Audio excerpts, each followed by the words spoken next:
Baik, Bapak, kita mulai. Assalamualaikum warahmatullahi wabarakatuh. Hari ini Jumat 16 Desember 2022, kita akan ikuti training ikan koki dari Mas Anton dari Abah Koki Galeri, mini galeri di Jalan Sederhana nomor 47, persis di depan Hotel Adam. Mas Anton, silakan Mas, langsung.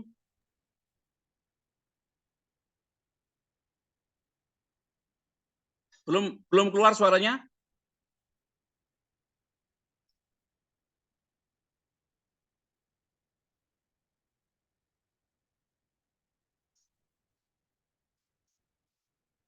Suaranya belum keluar, Mas Anton.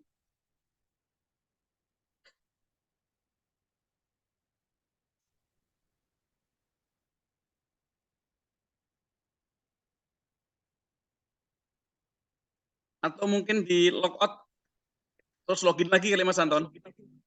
Oh gitu. Oh, Halo, ini halo. udah muncul, Oke, udah saya muncul. coba dulu, Pak. Udah muncul Muncul. ya. Oke. Oke. Ya, terima kasih Pak Bang. Assalamualaikum warahmatullahi wabarakatuh. Waalaikumsalam. Uh, Salam kenal untuk semua yang hadir pada kesempatan Zoom kali ini. Perkenalkan dulu ya, nama saya Anton Prihartono, asli Bandung, dan sekarang saya mempunyai mini galeri ikan hias Mas Poki atau mini galeri Goldfish yang beralamat di Jalan Sederhana nomor 47 Bandung. Patokannya seberang Hotel Ardan. Oke, perkenalannya singkat saja ya Pak ya. Mungkin uh, ikan koki atau goldfish ini memang sudah banyak yang tahu lah ya, bukan ikan yang aneh ataupun bukan ikan yang langka gitu. Nah, jadi mungkin hanya perawatannya saja mungkin yang memang mengakibatkan ikan koki ini tidak dapat bertahan lama atau masa hidupnya hanya sebentar seperti itu. Untuk kali ini mungkin kita akan membahas untuk persiapan apa saja yang perlu disiapkan untuk uh, memelihara ikan mas koki seperti itu. Nah, yang pertama mungkin kita persiapkannya adalah air. Kenapa air penting? Gitu. Karena memang habitat ikan koki itu di dalam air. Jadi kita harus mempersiapkan air sesuai dengan habitatnya. Kita bisa menggunakan air ledeng, air gunung, air tanah, air apapun lah. Yang penting kita tahu cara menstabilkan air itu sehingga cocok dengan ikan mas koki yang kita miliki.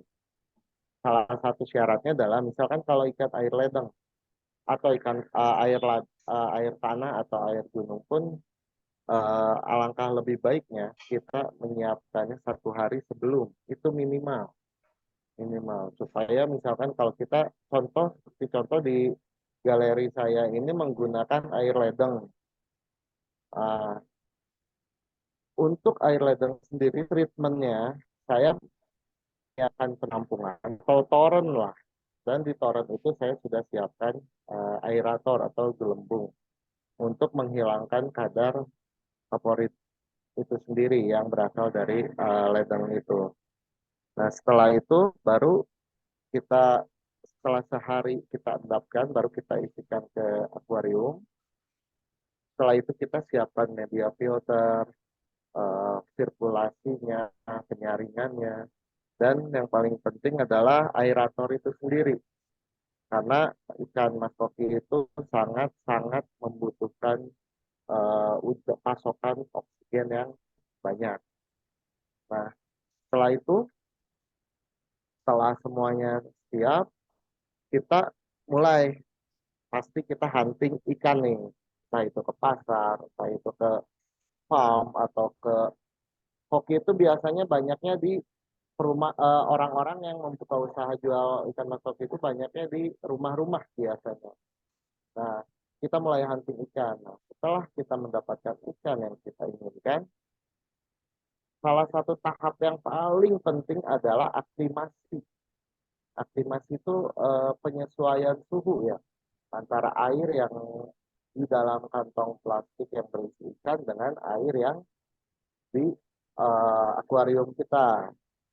Nah, biasanya kita masukkan di kantong plastik yang berisi ikan itu ke akuarium kurang lebih 20 menit sampai 30 menit sehingga suhunya sama, dengan catatan ikan yang kita beli itu sudah hasil karantina ya, berarti sudah terbebas dari penyakit dan yang lain-lain. Setelah 20 menit atau 30 menit ya kira-kira kita sudah sama suhu dengan air yang antara di akuarium sama di plastik tadi, barulah kita lepaskan si ikannya ke tank kita. Selalu banyak yang menjadi pertanyaan, apakah air yang di plastiknya perlu dimasukkan ke akuarium? Nah, pertama yang perlu kita perhatikan, kalau ikan sudah lolos karantina, menurut saya tidak perlu dengan air yang di kantong plastik. Karena kan air yang di kantong plastik itu sudah terdapat zat-zat amoniak yang cukup tinggi biasanya seperti itu. Apalagi dengan kondisi ikan yang lama berada di kantong plastik, pasti dia akan kotor, keruh, dan yang lainnya. Jadi lebih baik tidak usah. Nah, kalau untuk di ini galeri saya sendiri, biasanya kita memberikan obat karantina sehingga ikan itu tidak stres pada saat berpindah tempat. Maksudnya saya tidak menyarankan untuk air yang di kantong plastiknya dimasukkan ke dalam akuarium. Dan semua ikan yang ada di sini, insya Allah sudah lulus karantina semua. Dan sebelum kita packing, kita sudah melakukan pengecekan ulang.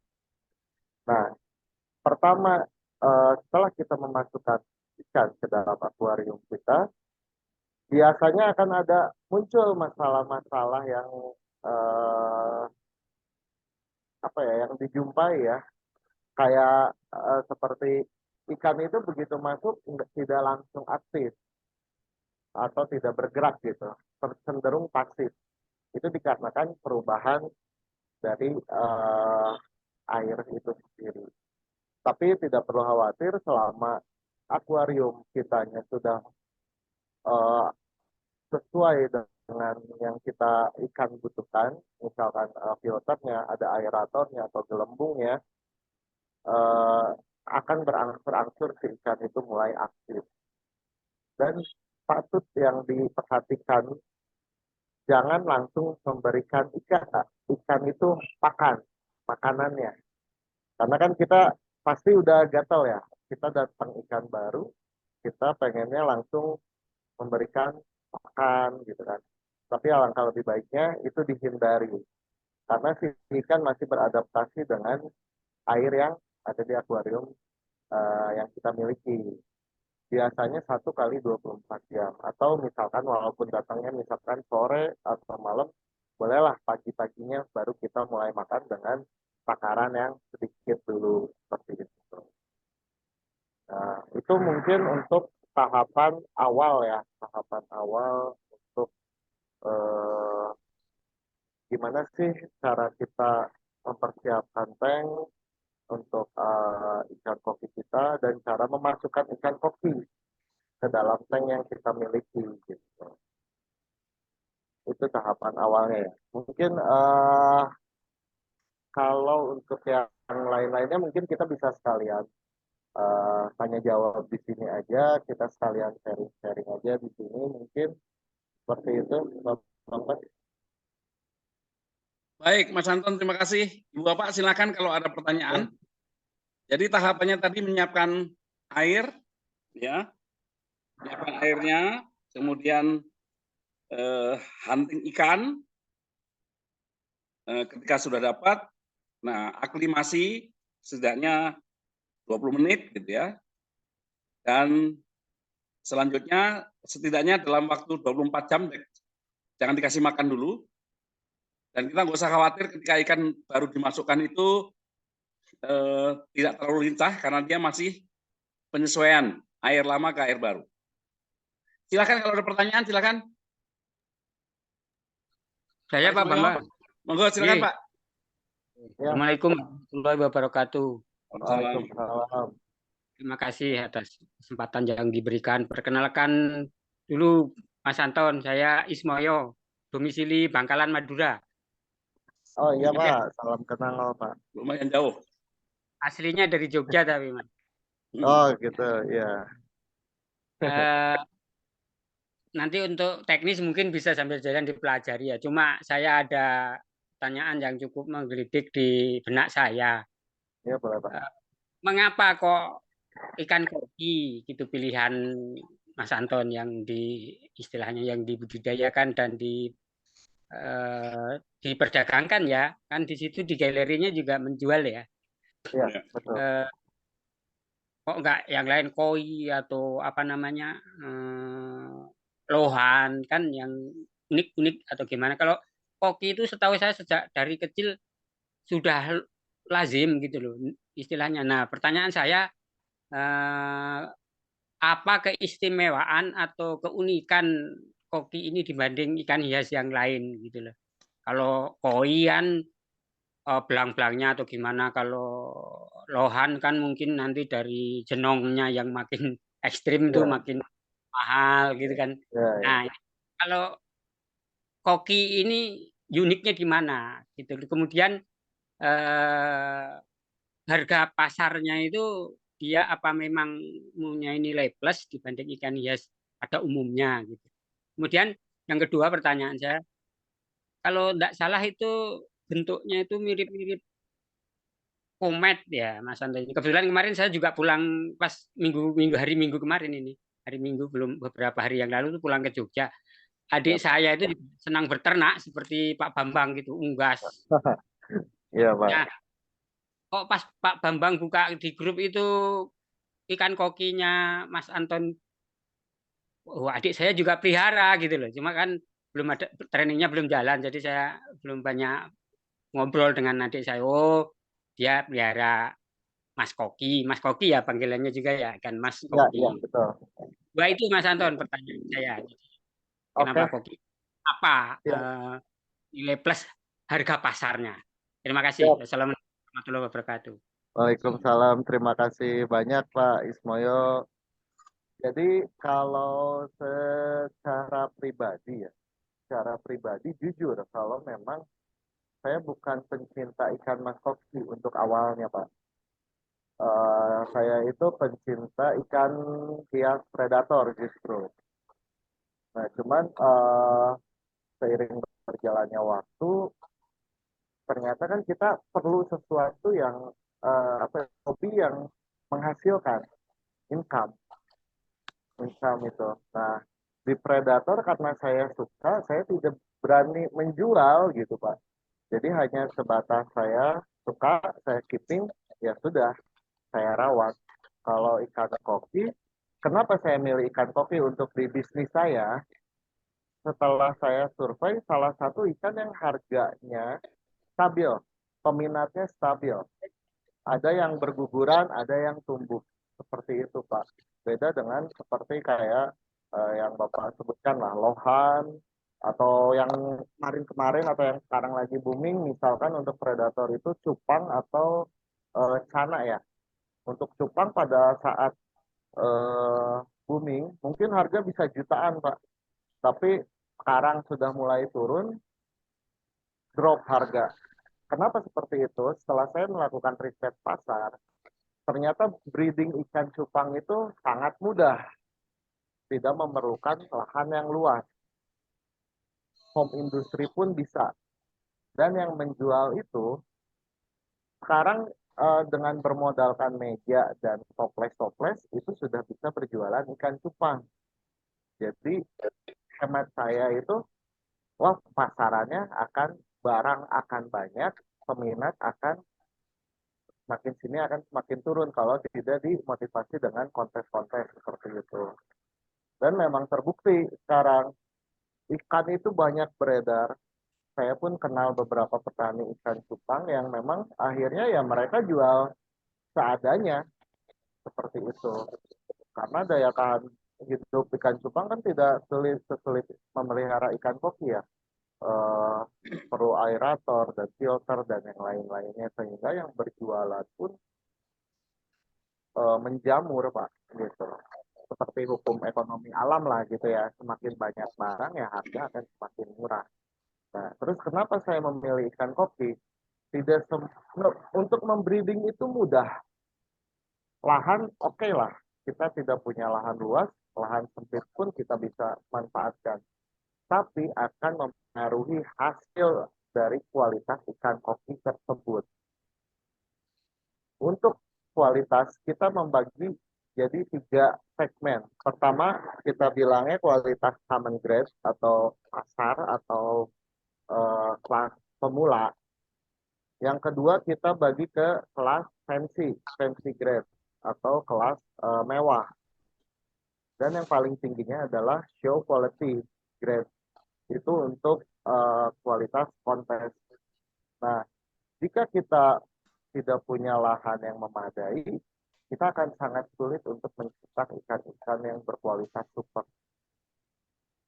Sebagai contoh, dalam bak ukuran atau kolam ukuran 2x1 kali 70 cm lah katakan tingginya. Untuk ikan kelas common grade mungkin itu bisa diisi sekitar 200 ekor, 300 ekor hidup. Tapi untuk fancy akan berkurang lagi jumlahnya Pak. Menjadi katakan 50 ekor. Nah, untuk show itu akan jelas berkurang lagi menjadi kurang lebih 10 sampai 15 ekor. Kenapa seperti itu? Karena untuk menjaga kualitas ikan kopi tersebut. Apa sih kualitas yang dilihatnya gitu kan? Apakah warnanya, coraknya seperti ikan koi kan? Bukan. Ikan kopi itu penilaiannya lebih kompleks Pak. Dari bentuk badannya, dari pangkal ekornya, sampai benar-benar diukur dalam kontes itu apakah betul yang idealnya pangkal ekor ke ekor itu 45 derajat. Nah itu tuh betul-betul diukur. Jadi tidak semudah yang orang pikirkan. Jadi untuk merawat ikan yang bagus itu perlu ilmu, perlu lahan, perlu biaya. Dan ibaratnya kalau udah orang-orang udah mulai ngerti kan udah males ya ke ikan-ikan koki yang kelas pasar. Nah makanya di sini di galeri ini saya menjual itu semua Pak. Misalkan mungkin nanti di pertemuan berikutnya nanti mungkin saya akan memberikan contoh kelas common grade atau kelas pemula kelas pasar itu seperti apa, kelas fancy itu seperti apa, kelas show itu seperti apa dengan ukuran yang sama tapi harga jauh berbeda. Sekarang Bapak mungkin misalkan katakan baru mau mulai untuk ke ikan kopi dengan ukuran yang 5 cm, saya kasih harga ke Bapak untuk yang show misalkan harga 500 sampai 1 juta rupiah 1 ekor. Itu tidak menjamin pada saat ukuran ikan kopi itu bertambah besar, itu harga akan semakin tinggi. Tidak. Tergantung lagi fasilitas perawatannya seperti apa. Jadi kan kalau untuk orang yang memang hobi dan daya penasarannya tinggi, ini salah satu challenge gitu buat diri kita gitu. Kita bisa tidak menciptakan, menghasilkan, mencetak ikan kopi yang berkualitas seperti itu. Nah, terus plusnya kenapa ikan kopi gitu. Nah, di sekarang ini ikan kopi itu jenisnya sungguh-sungguh luar biasa banyak. Karena memang ikan kopi ini terlahir atau tercipta di penangkaran, tidak ada di alam. Jadi memang hasil rekayasa genetik, Pak. Jadi yang dulu mungkin yang Bapak pernah lihat, mungkin ikan koki itu hanya berwarna merah, ekornya lebar, seperti itu kan, atau berwarna orange gitu. Nah sekarang itu warna itu banyak sekali. Dan jenisnya tuh ada ratusan jenis. Bahkan kalau melihat silsilahnya, hampir sebagian besar termasuk ikan koki dibandingkan komet dan koi. Kalau koi dibandingkan emang jenisnya koi banyak, tapi kan berdasarkan warna.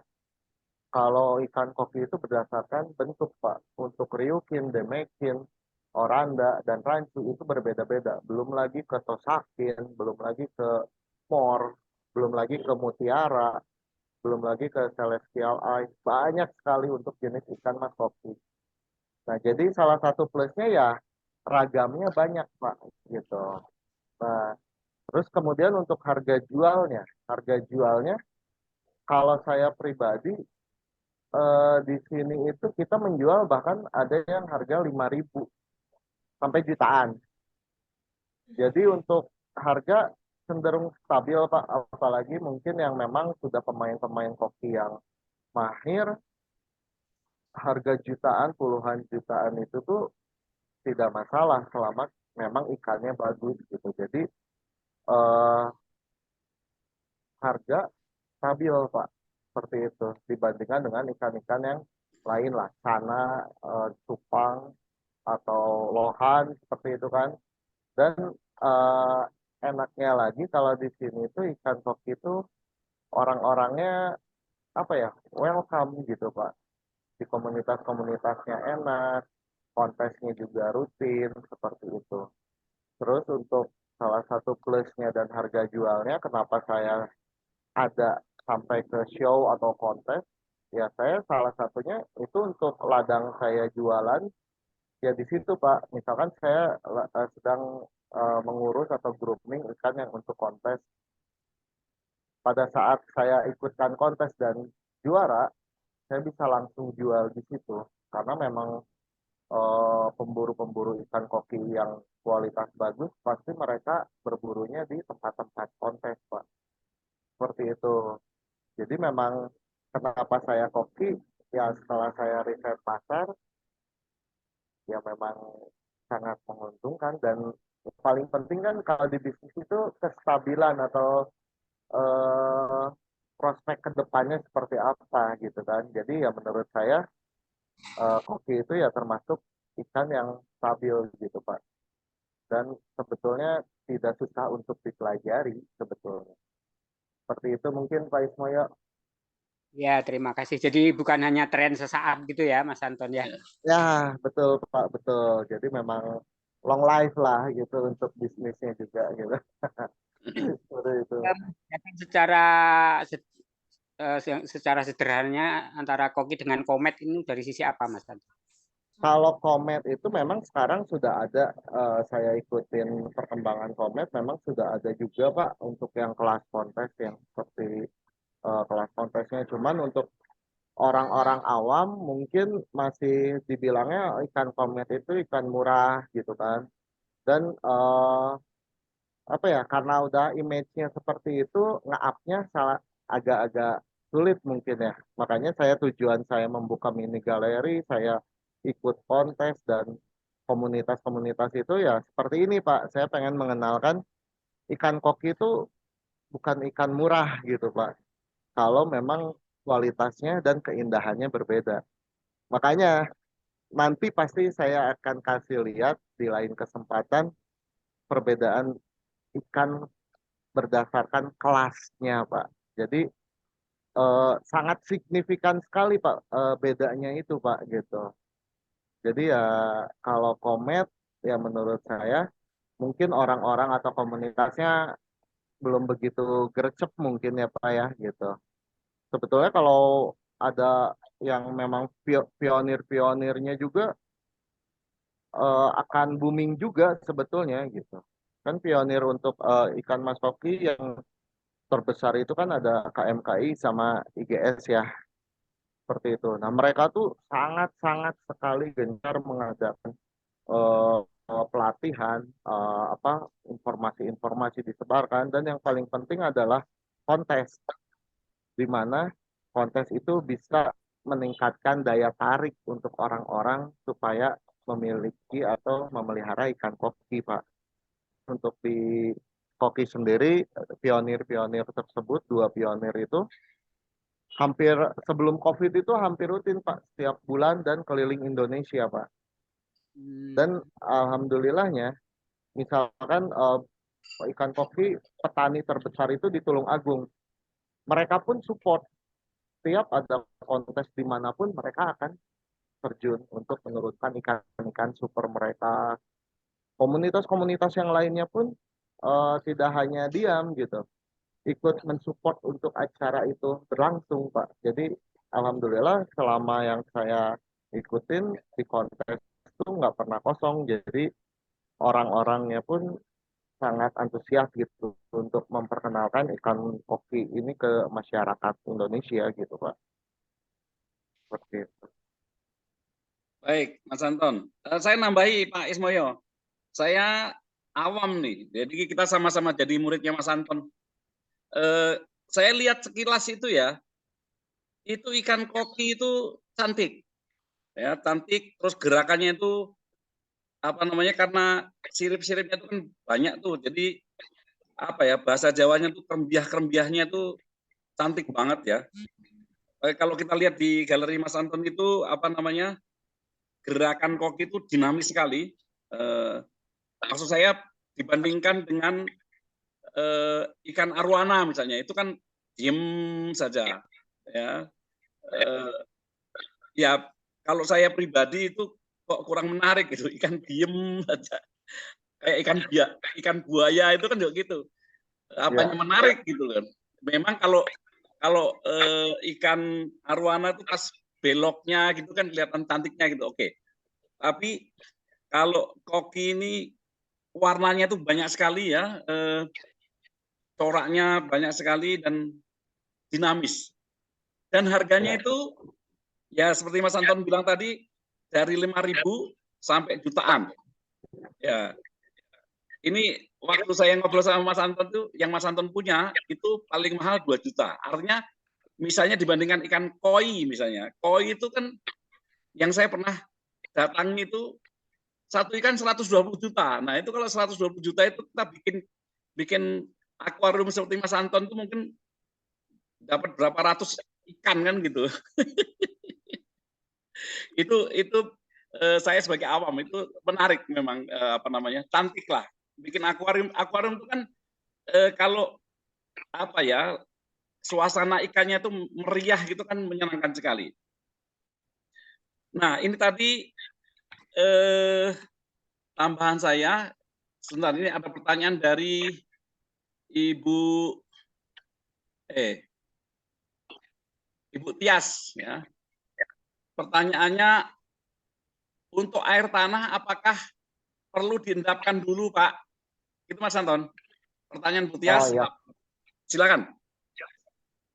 siap. Ya, Ibu Tias. Untuk air tanah, air gunung ataupun air ledeng, lebih baiknya tetap didapkan dulu karena kandungannya kan entah itu basa atau asam kan kita juga kan perlu untuk penghobi biasa kan mungkin tidak akan mengukur sampai ke situ ya, pH meter atau TDS meternya mungkin untuk penggunaannya juga mungkin akan bingung. Jadi lebih amannya tetap diendapkan gitu. Untuk Berapa awal lama ya, Mas untuk Anton? awal. Ya, Berapa lama diendapannya? sama Pak, 1 hari aja. 1 hari cukup ya? Ya, itu dalam arti kata kalau memang air di akuariumnya full diganti ya, Bapak Ibu sekalian. Kalau hanya cuma 10%, biasanya untuk perawatan amannya ya seperti itulah. Misalkan airnya kan akan ada penguapan gitu ya. Jadi setidaknya air itu berkurang. Kita tambahkan itu tidak masalah gitu. Tidak perlu diendapkan juga karena kan kapasitasnya perbandingannya lebih banyak air yang di dalam tank daripada air yang kita tambahkan. Dengan catatan yang saya berikan harus diendapkan itu adalah jika akuariumnya diganti 100% air akuariumnya. Kalau tidak hanya menambahkan karena dia ada penguapan, itu tidak perlu diendapkan, itu tidak terlalu bermasalah. Baik. Ini ada pertanyaan lagi di grup dari Pak Ya, Ahmad Solihin. Izin bertanya, indikator air yang cocok untuk koki dan seperti apa filter dan aerator yang diperlukan untuk ikan koki? Silakan, Mas. Siap, siap. Untuk indikatornya, sebetulnya saya berandai-andai saya menjadi penghobi ya. Saya tidak mempunyai alat ukur pH, alat ukur TDS, alat ukur kadar oksigen. Misalkan saya tidak mempunyai alat-alat itu. Nah, bagaimana kita bisa mengetahui air itu cocok atau tidak untuk ikan mas koki ya? Nah, betul. Salah satunya adalah yang paling berpengaruh itu di media filter. Media filter. Jadi selain kita endapkan, media filter itu akan membantu menstabilkan untuk ikan mas koki itu. Salah satunya kan kita sekarang paling untuk Bapak Ibu sekalian paling kan mengetahuinya hanya katakan nih saya awam, paling mengetahuinya hanya media filter mekanis atau hanya penggunaan busa filter, busa filter. Nah, sebetulnya itu tidak efektif ya untuk ikan mas koki karena ikan mas koki itu termasuk salah satu jenis ikan yang mengeluarkan kotoran yang sangat banyak gitu.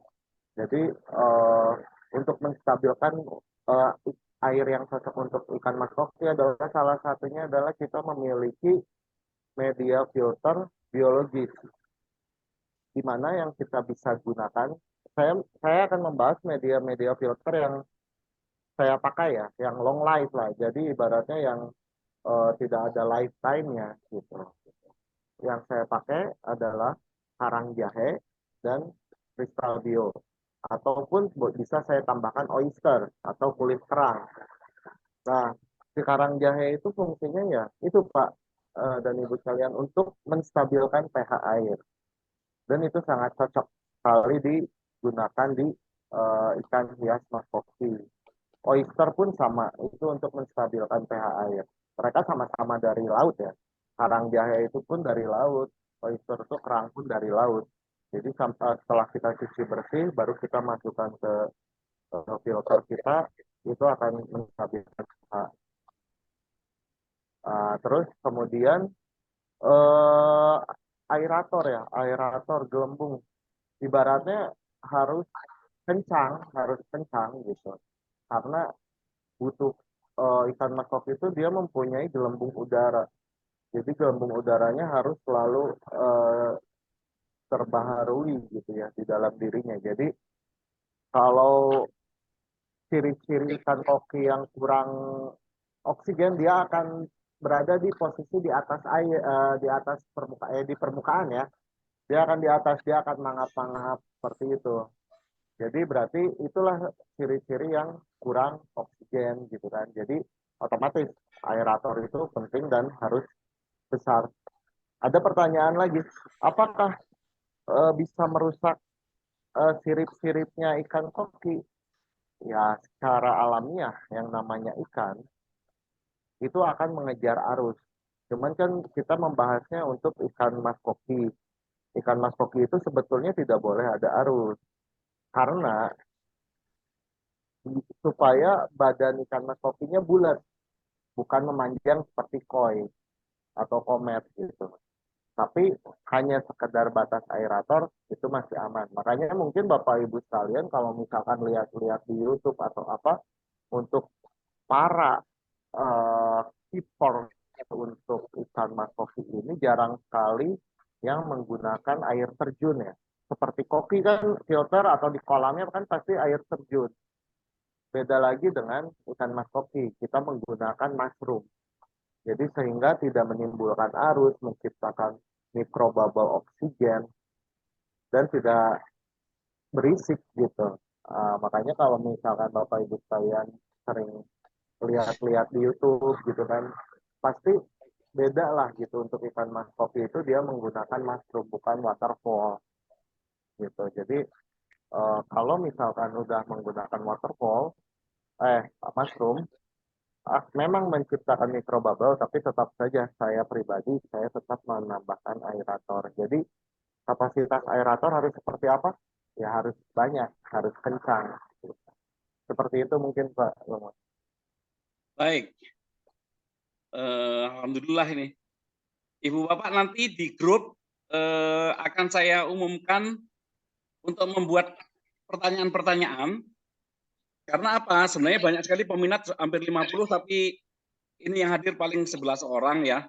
Nanti Ibu Bapak supaya edukasi ini tuntas dan ada rekaman-rekaman, nanti Ibu Bapak mohon bikin pertanyaan-pertanyaan di grup, kemudian nanti saya dan Mas Anton akan menyiapkan jawabannya sekaligus prakteknya, ya, sehingga tidak hanya bicara-bicara, tapi gimana sih gelembung yang besar, yang bagus, arus yang berbahaya seperti apa, itu nanti biar kita tunjukkan dalam bentuk video. Oke, silakan kalau ada pertanyaan lagi, Bapak silakan. Apakah jenis pakan bisa mempengaruhi mutasi warna koki? Itu Mas Anton. Oke, siap. Kalau untuk pakan secara teorinya itu bisa mempertahankan saja, Pak. Kalau ikan koki itu terkenal dengan mutasinya yang unpredictable ya, tidak bisa dikira-kira gitu. Kapan terjadinya mutasi, bagaimana mutasinya, apakah jadi bagus atau tidak. Karena mutasi ikan koki itu eh, banyak faktornya sekali. Salah satunya adalah suhu air, PDS air, pH air, itu sangat mempengaruhi.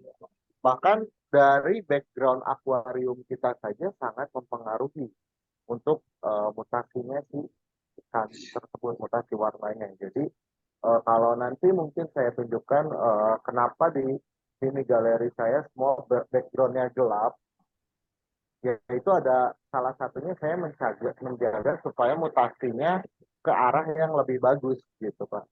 Jadi kalau untuk pakan misalkan, wah ini warnanya kurang cerah, ya itu bisa dibantu dengan pakan gitu. Wah ini merahnya kurang, pakan pun bermacam-macam untuk meningkatkan gen merahnya harus pakai pakan yang seperti apa, terus meningkatkan warna hitamnya harus pakai pakan seperti apa. Itu banyak sekali jenisnya Pak. Jadi kalau dari pakan bisa segimana besar efeknya untuk mutasi, itu hanya untuk memperkuat atau mempertahankan. Tapi untuk mutasi sendiri itu tidak bisa dihindarkan. Seperti itu, Pak. Baik, perlu contoh, baik nanti saya tunjukkan videonya Pak ya. Nanti Pak Ahmad contoh filter dan aeratornya nanti saya tunjukkan, saya sudah buat videonya nanti belakangan ya. Sebenarnya di 3 video yang tadi saya buat, yang sudah saya upload di YouTube itu ada Pak contohnya. Kalau misalnya nanti nggak sempat kita tunjukkan ya. Boleh. Oke, silakan ada penanya berikutnya. Bisa langsung ditanyakan ke Mas Anton, silakan.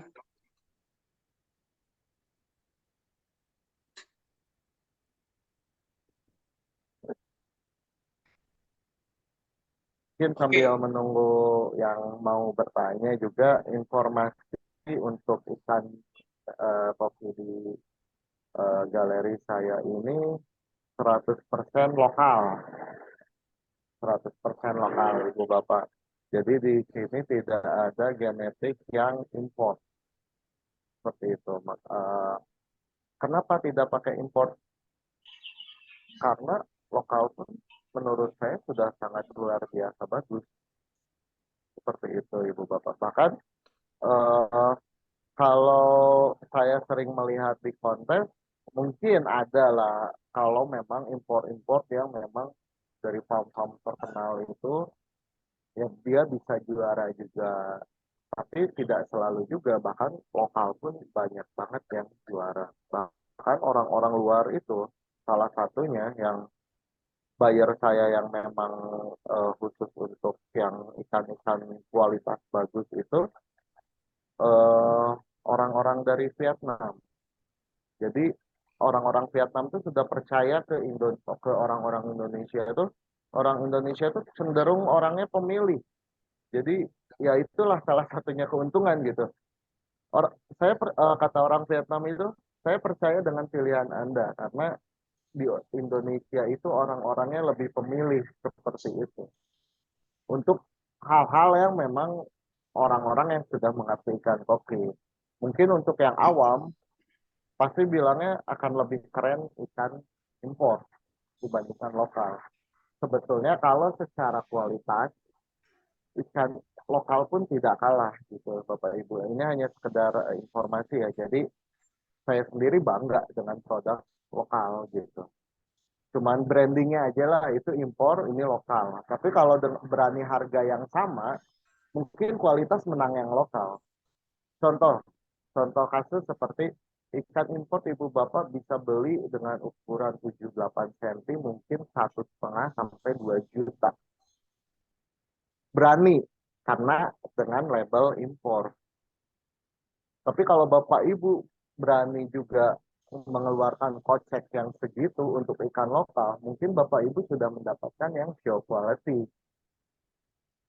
Untuk ikan label impor mungkin dia masih fancy biasa, tapi untuk ikan lokal mungkin ibu bapak sudah dapat yang show quality seperti itu. Jadi saya tidak menyarankan nggak boleh beli impor, silahkan.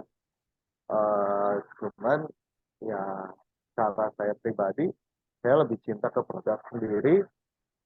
Ya saya berusaha untuk mengalahkan produk-produk luar gitu seperti itu. Bahkan sampai detik ini pun eh, orang-orang luar tuh order kelas common grade aja ke kami gitu.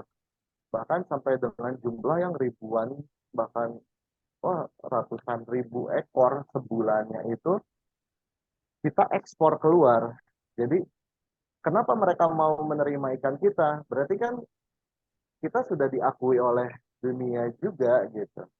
Makanya sampai detik ini di galeri saya, semenjak saya membuka bisnis ikan hias Mas Koki ini, saya tidak pernah menyediakan ikan-ikan impor. Tapi kalau misalkan Bapak Ibu mau, karena saya juga rekanan juga banyak di luar sana, bisa saya bantu pesankan. Cuman nanti saya akan tunjukkan, nih ikan impor dengan harga 2 juta, nih ikan lokal yang saya dengan harga katakan 500.000. Tinggal dibandingkan, seperti itu aja sih. Seperti itu Pak Bang. Ini hanya Ya, obrolan ringan ya Pak Bang ya. iya, iya. Oke, saya tunjukkan tadi permintaan Pak Rahmadi ya, yang nanti biar dikomentari Mas Anton. Ini saya tunjukkan videonya. Sebentar.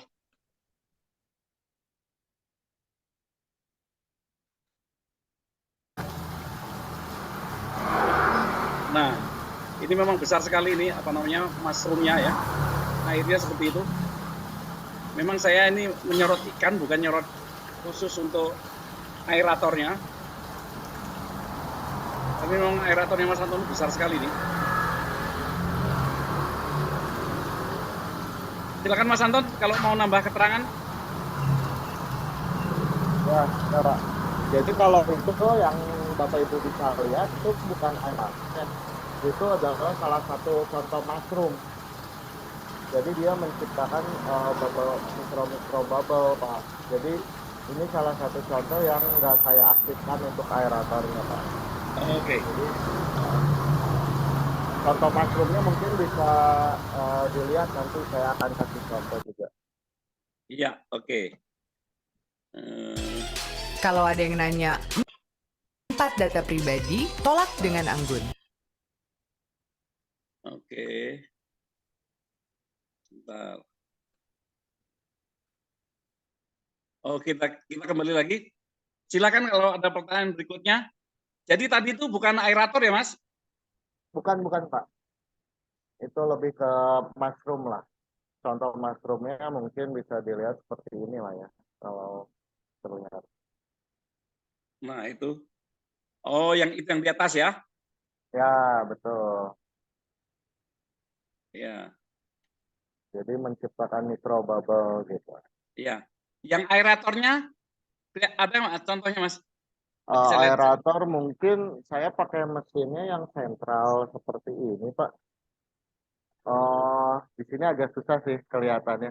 Iya, Cuman iya, saya iya. mesin aeratornya satu itu saya bagi untuk semuanya, Pak. Semua. Oke, oke. Seperti itu sih. Oke. Itu ada pertanyaan dari Pak Lukman. Untuk kapasitas ikan yang bisa ditampung di akuarium ada perhitungannya nggak, Mas? Ya, baik untuk jumlah ikan yang ditampung di akuarium itu macam-macam sih. Jadi salah satunya misalkan kita kan kasih contoh ibu bapak hanya ingin eh, apa ya merawat aja ya, merawat ikan koki itu hanya sebatas ya udah yang penting hidup gitu. Itu sih nggak ada patokannya. Yang penting jangan terlalu padat. Misalkan ukuran 1 meter kali 40, tinggi 40 itu katakan masih bisa muat 20-30 ekor. Seperti itu. Nah, dengan ukuran size under 10 cm.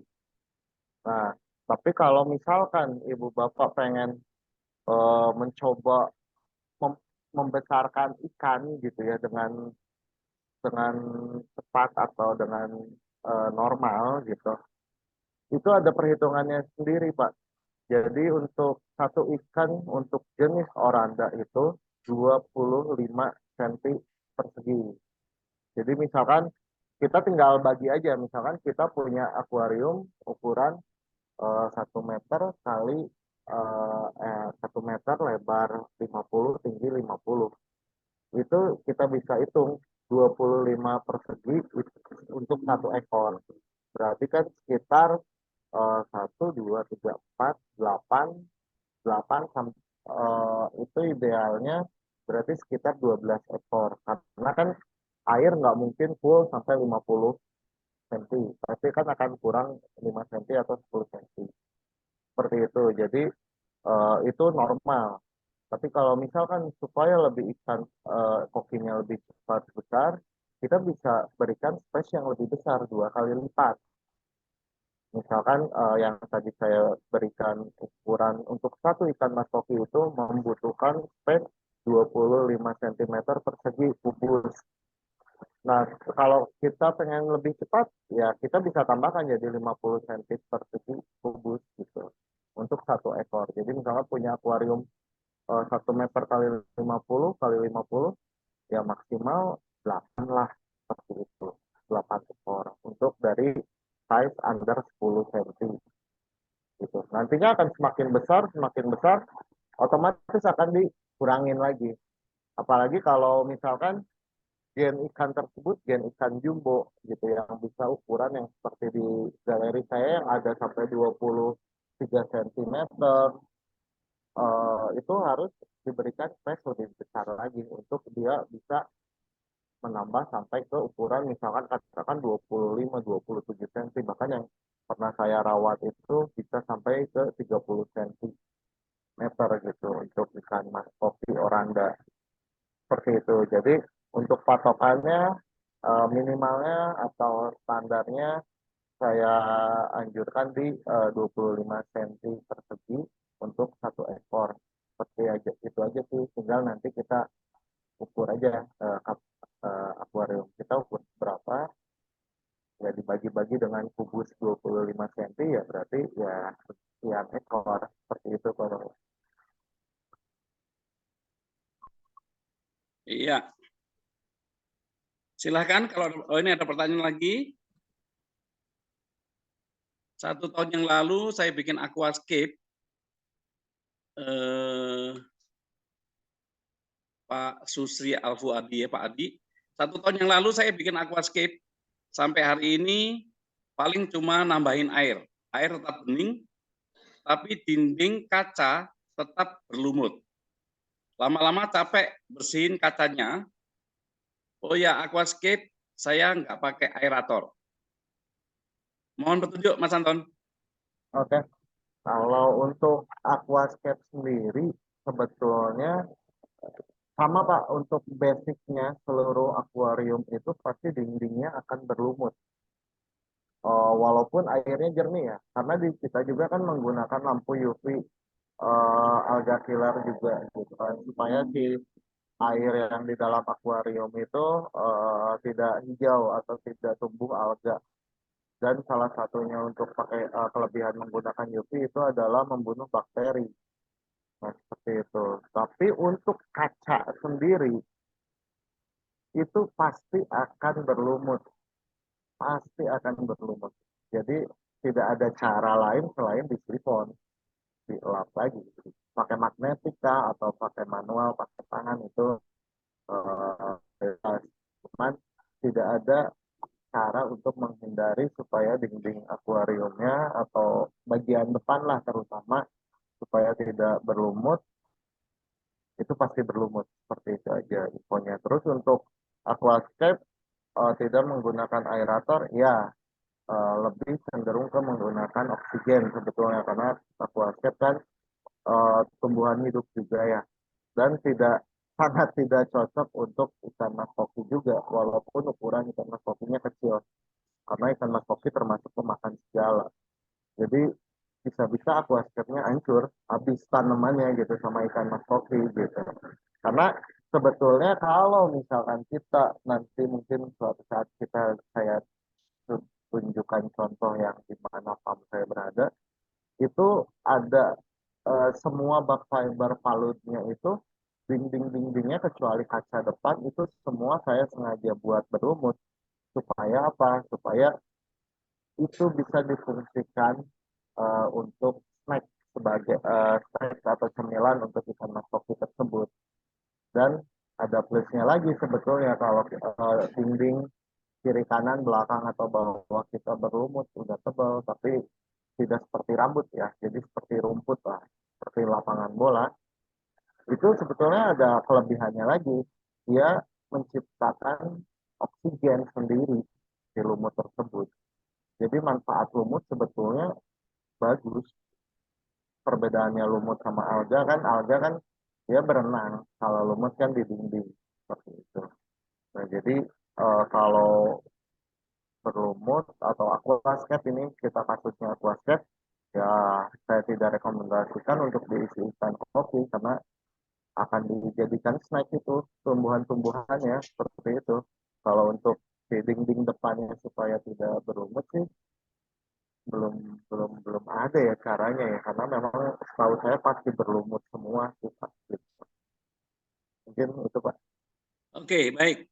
Pak Adi, saya menambahkan ada alat, saya dulu belum tahu juga. Nah, belakangan saya tahu ini ada alat seperti ini. Mudah-mudahan kelihatan ya. Ini ditaruh di dalam air atau di dalam kolamnya. Kemudian sebelahnya apa namanya, kacanya gitu ya. Kemudian sebelahnya yang ini. Nah ini magnetnya kuat sekali. Ini ada beberapa jenis juga, ada yang murah, ada yang mahal. Nah ini kebetulan saya beli yang agak mahal karena penting sekali untuk membersihkan kaca. Ini bisa ditarik begini. Nah ini kalau tidak hati-hati ngenain tangan sakit sekali nih. Nah, kayak gini kan. Ini bagus sekali. Nanti saya buatkan video tutorialnya bagaimana membersihkan akuarium. Ya kalau ini gampang, nggak perlu Mas Anton kalau ini. Ya Pak, cuman ada sedikit masukan nih untuk penggunaan sistem alat yang seperti itu ya Pak ya. Ya. Salah satu masukannya adalah lapisan luar kaca yang di luar ya, bukan yang di dalam airnya. Itu kalau bisa dibasahi dulu atau ditambahkan kain lap yang halus, Pak. Betul, ya. Supaya kaca luarnya tidak ikut tergores, Pak. Benar, ya. Karena lama-kelamaan itu kan kita nggak tahu di luarnya apakah ada debu, apa ada pasir kecil kan di alat tersebut kan. Ya. Kita gosokkan ke kaca, ya akhirnya kan gores juga kaca. Jadi supaya lebih safety, biasanya saya semprot dulu kaca luarnya, saya kasih lap yang halus, baru saya tempelkan, tetap akan nempel kan. Ya, Jadi menghindari supaya kaca itu tidak tergores. Gitu sih, Pak Bang. ya, makasih Mas Anton. Ya, Pak. Silakan, kita masih punya waktu 5 menit lagi. Kalau ada pertanyaan.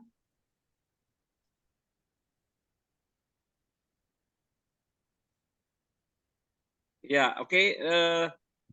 Nanti mudah-mudahan ini grup ikan hias BJ Center semakin semarak.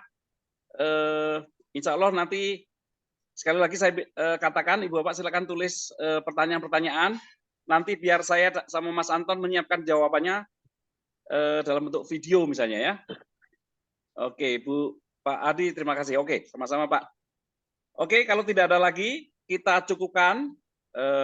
Silahkan Ibu Bapak nanti yang aktif ya, agar posting-posting tidak hanya dari kami, tapi juga dari Ibu Bapak semuanya, supaya menjadi dinamis. Nah, nanti Mas Anton mohon kalau ada info-info kontes ya, ada Siap.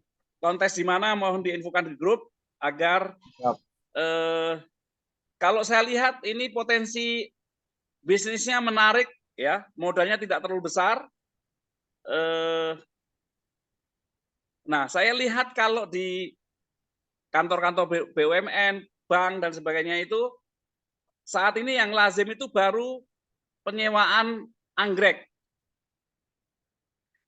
Nah, misalnya itu peluang sebenarnya buat kita, misalnya kenapa tidak kita bikin usaha penyewaan akuarium koki misalnya gitu kan.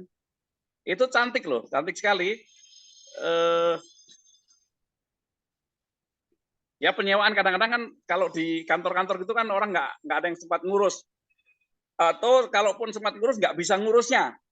Nah, gitu barangkali ini juga ide juga buat Mas Anton menyewakan akuarium ya. Pokoknya kalau ikannya mati ya diganti ahlinya kan gitu kan. Nah, itu kontrak misalnya sebulan berapa gitu ya, nanti kontraknya berapa lama. Itu peluang yang sangat menarik saya kira. Supaya hobi itu kalau bisa menjadi uang. Nah, itu menjadi semangat gitu kan. Saat ini saya ikan hias, saya ternak koi dan koki dan itu bagus sekali. Alhamdulillah, dan itu yang paling penting nggak usah apa istilahnya, nggak usah nguras-nguras ya kan. Karena capek saya sebelumnya nguras-nguras itu seminggu paling lama 2 minggu sekali itu capek sekali nguras, apalagi nguras kolam ya, itu lelah luar biasa. Baik, Mas Anton closing statement silakan. Ya. Oh ya, oke. Untuk Bapak Ibu sekalian, kita apa ya? Saya memberikan informasi tentang ikan mas koki ini tidak lain dan tidak bukan ingin mengenalkan ikan mas koki dan meruntuhkan paradigma ikan koki itu cepat mati. Nah, ternyata tidak gitu. Selama kita mengetahui ilmu cara merawat ikan mas koki tersebut. Jadi jangan pernah takut untuk memelihara ikan mas koki dan jangan pernah takut peliharaan kita mati karena semua yang bernyawa pasti akan mati. Tidak hanya ikan mas koki, semua peliharaan pun akan mati. Tapi kan bagaimana caranya supaya kita memelihara tidak gampang mati gitu, supaya awet gitu. Nah, makanya kita teruslah sharing di sini. Jika ada pertanyaan silakan nanti di grup juga bisa. Insya Allah nanti kalau memang bisa menjawab, saya akan langsung jawab di grup juga gitu. Terima kasih untuk kehadirannya Bapak Ibu semua, dan terima kasih Pak Bang. Baik, Mas Anton terima kasih banyak atas ilmu-ilmunya dan Ibu Bapak terima kasih atas kehadirannya.